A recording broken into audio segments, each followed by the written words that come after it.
It seems to me that Ascension Island, if it is indeed a British sort of protectorate, a British residency, if you like, it might be simpler to send them there than going through Rwanda anyway, mightn't it? Yeah, it is. But you made a very pertinent point. It's British. What happens at the end when those who are being considered are refused? Where do we send them then? Right.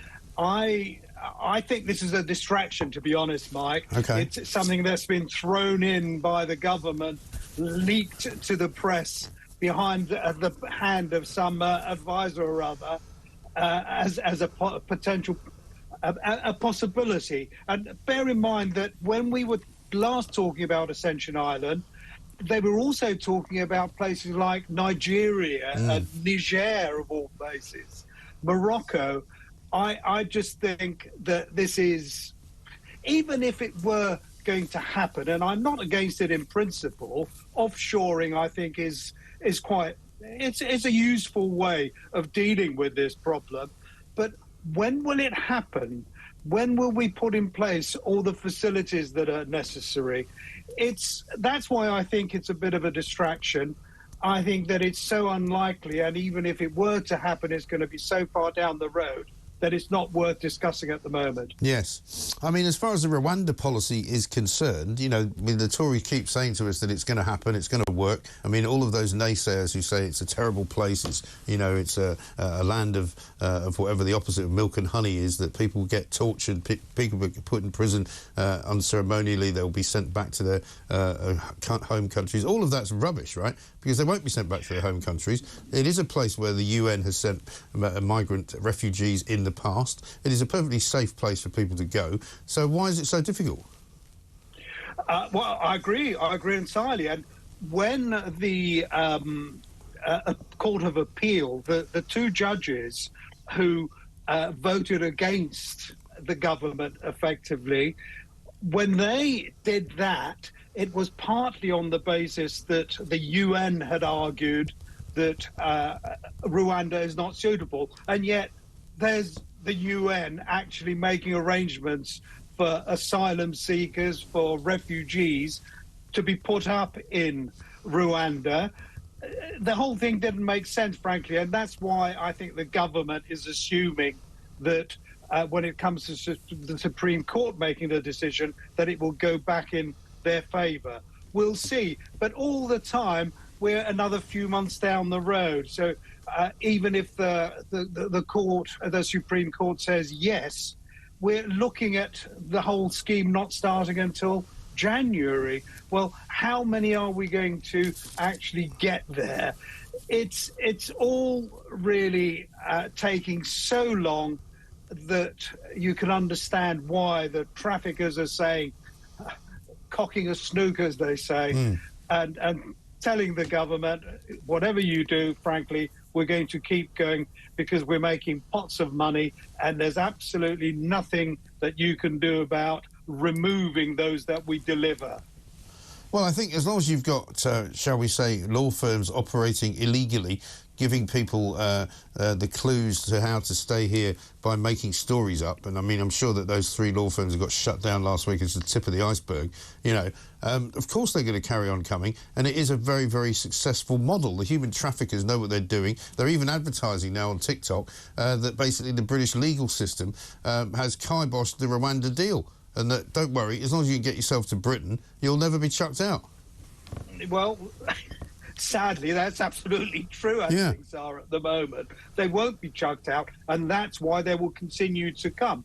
Until we detain, we hang on to those who arrive illegally, deal with them quickly, and either move them onto a safe third country like Rwanda or back to their own countries. Why can't we send the Indian asylum seekers, who are now the second biggest group coming here?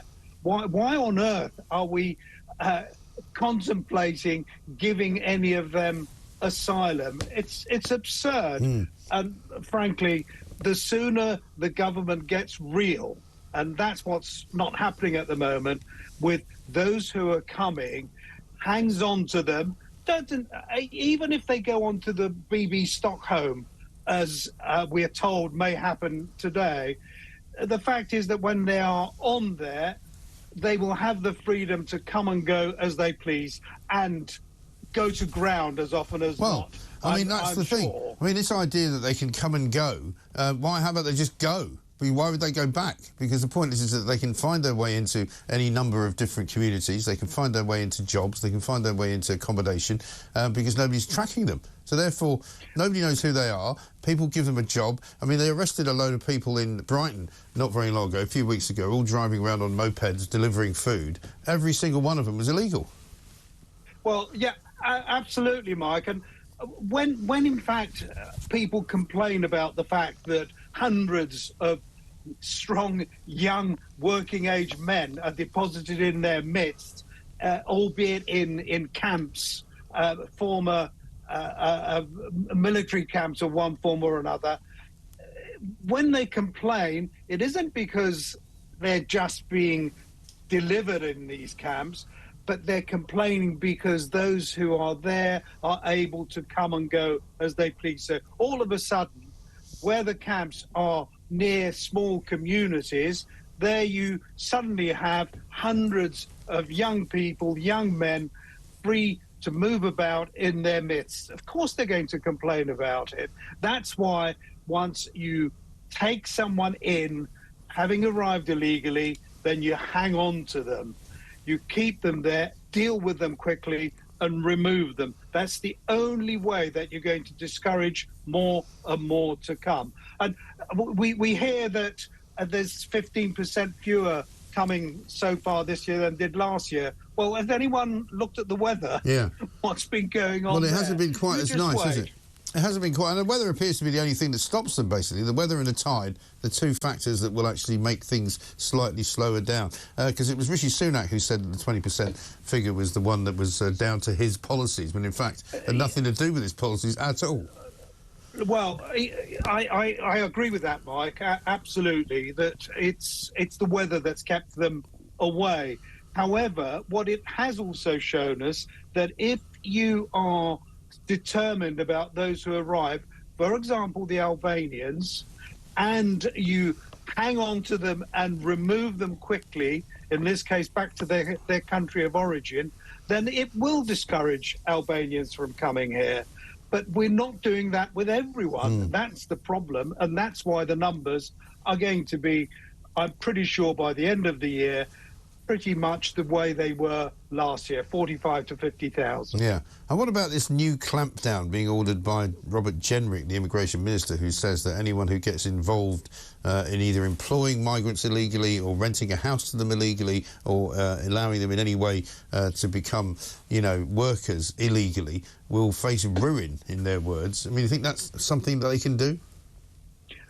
I think that we should make it a lot tougher for people to have the freedom to move around and take jobs, in some cases even pay taxes, although not very much, I'm pretty sure, because they're all getting money in the backs of their hands. Right.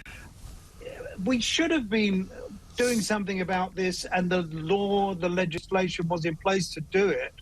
I remember, I'm pretty sure I had this discussion with you a few years ago, Mike, whereby those who are coming here illegally are able to get jobs, and employers find their ways around that, and that has to stop. So what Robert Jenrick is saying is nothing new.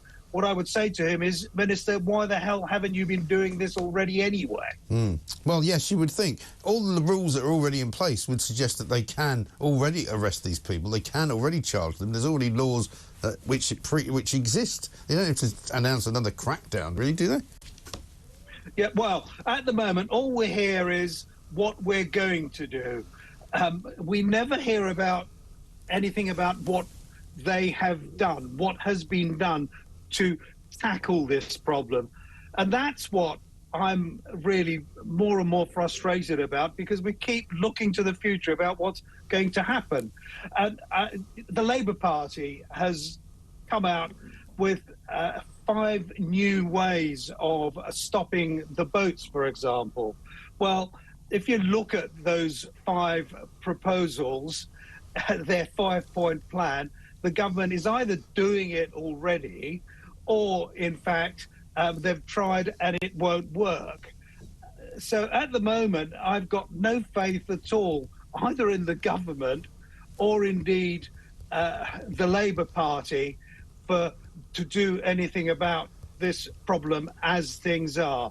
They're really, governments of whatever hue have to get serious, really, about dealing with something which is a huge problem, but it's going to grow and grow. And they're not doing that at the moment. That's the biggest problem, I think. Yeah, I think you're absolutely right. Alp, good to talk to you. Thanks very much indeed. Alp Mehmet, Chairman of Migration Watch there, on the subject of cracking down on people who hire illegal migrants.